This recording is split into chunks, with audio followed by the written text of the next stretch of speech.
Okay, everyone, welcome back to the Black Gentleman's Culture Premium Cigar and Spirits channel. Today we are out front with the Wiseman, El Gueguense. This is a foundation cigar, and this cigar is 6 1/4 by 54. It's a hard box press, as you can see. And let me tell you, this is one of my favorite cigars. This is actually the first cigar I smoked when I got back into cigars. Alrighty, let me give you a little bit more about this. First of all, the wrapper is a Mexican San Andreas. The inside binder is, if I'm correct, is the Nicaraguan Corojo 99, and the tobacco inside is Nicaraguan. And like I said, this is one of the best cigars ever to me. Like I said, when I got back into them, this was it. Alrighty, now off of this cold draw, you're going to get rum raisin, which I love. Off of this side, it's going to be extremely musty, almost barnyard, like heavy hay. And off the foot, it's strong hay.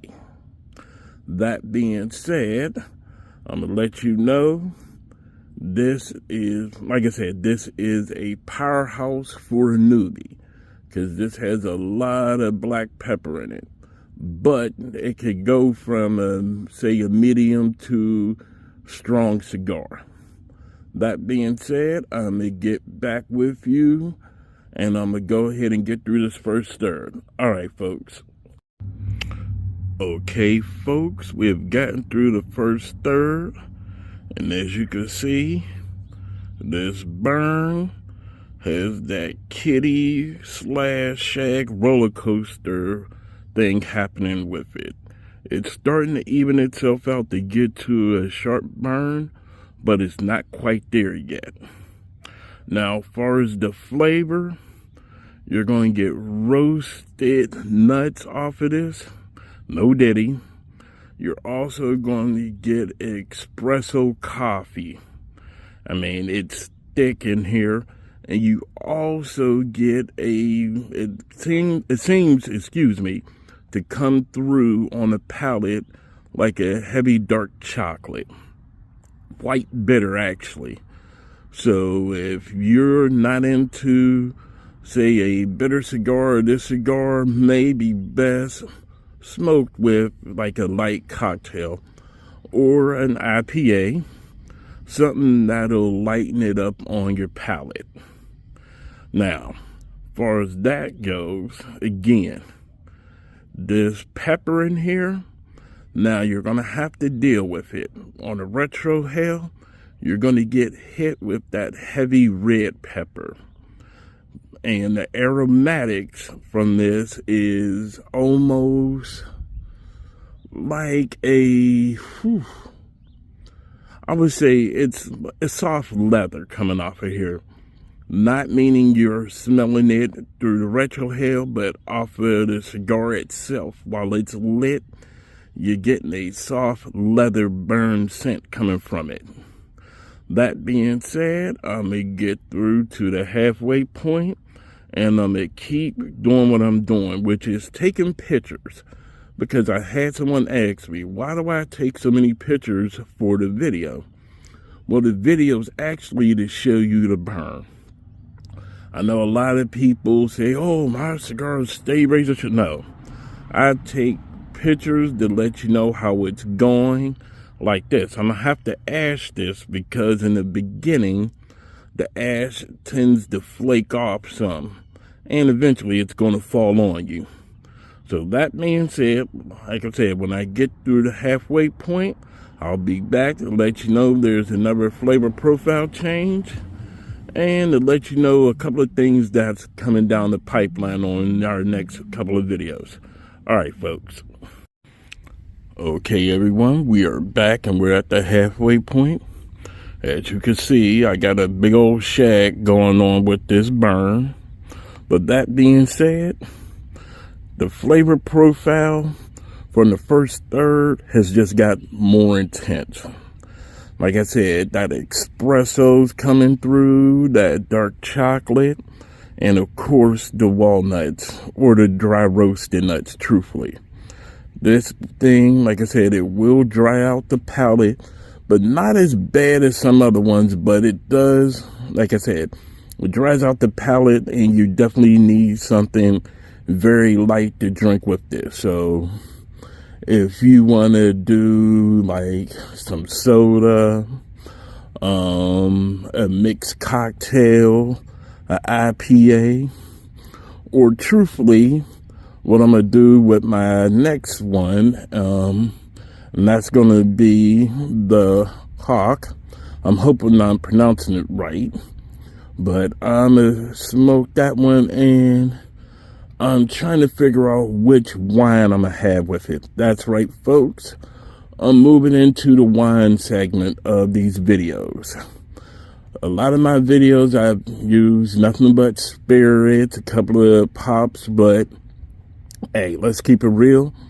There are other great spirits out there. And truthfully, some of the females prefer sometimes a good wine to go with their cigar. That being said, who am I to discriminate? I'm going to go ahead and I'm going to have a couple of bottles of wines. I say for the next 4 to 5 videos, all the cigars will be enjoyed with wine, other than one. And you know what? I might as well. I have a couple of Cuban cigars that I've aged from, about 1.5 years, and one is coming on its full year, being in my humidor.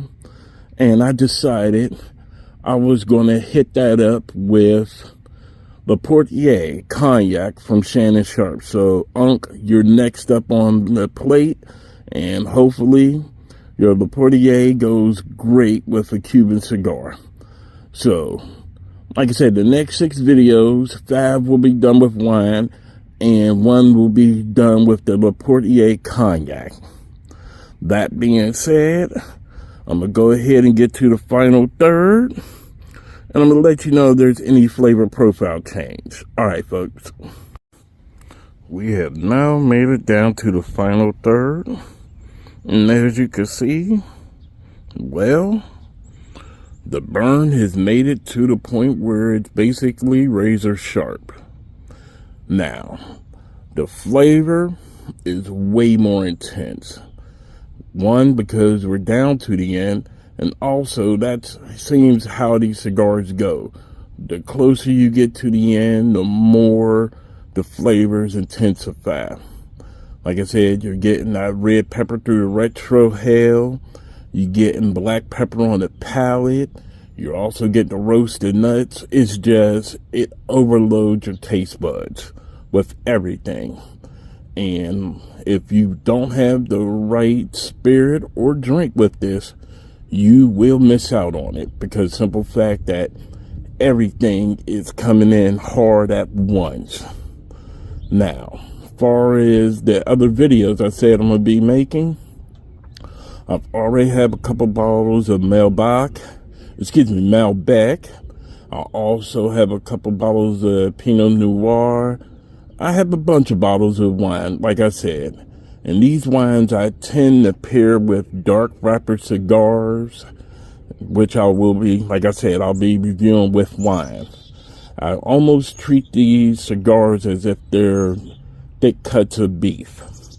Now, the main reason I say beef is you need something to offset it. So, a lot of people know if you drink wine with beef, there are about a good, say 8 to 10 kinds of red wines, ports that you could have with the cigar that will go with it. And that's what I'm doing. Now, I'm warning you fellas, you better have a backbone, because mine's is kind of soft, because whenever I start bringing in wines to go with my cigars, I usually have to almost get them in double, because I get in a fight with a 5'5" woman I call wife. And basically, like I said, she'll beat the snot out of me if I don't come up off of some of them bottles. So I tend to have to go double up on all the wine so I can at least do the videos.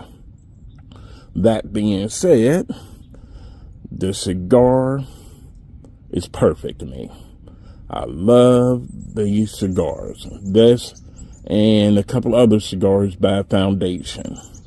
And like I said, when I got back into my cigars, these were the first cigars that I had. And trust me, they were a major sensory overload.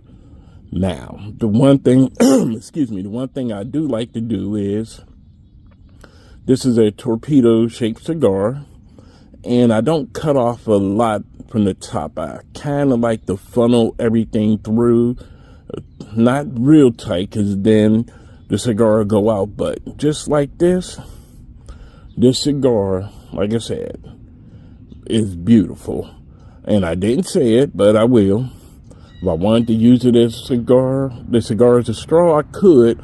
But through the first third and almost to the halfway point, the cigar tends to burn a little bit snug. But once you get to the halfway point, it never fails. It opens up and the cigar becomes totally enjoyable. That being said, here goes my neighbor again. How you doing? Me and her on the damn clock. But as I was saying, if you got the cigars, smoke them. If you got a whole lot of them, share them with your friends and make another cigar head. Again, folks, I'll see you on the next cigar. And trust me, these cigars and the wines, you'll be surprised on how little and how affordable they are. And I could honestly say, outside of one cigar, and I'm not kidding, outside of one of these cigars, including the Cubans, these could be put on your balling on a budget list. All right, folks, see you then.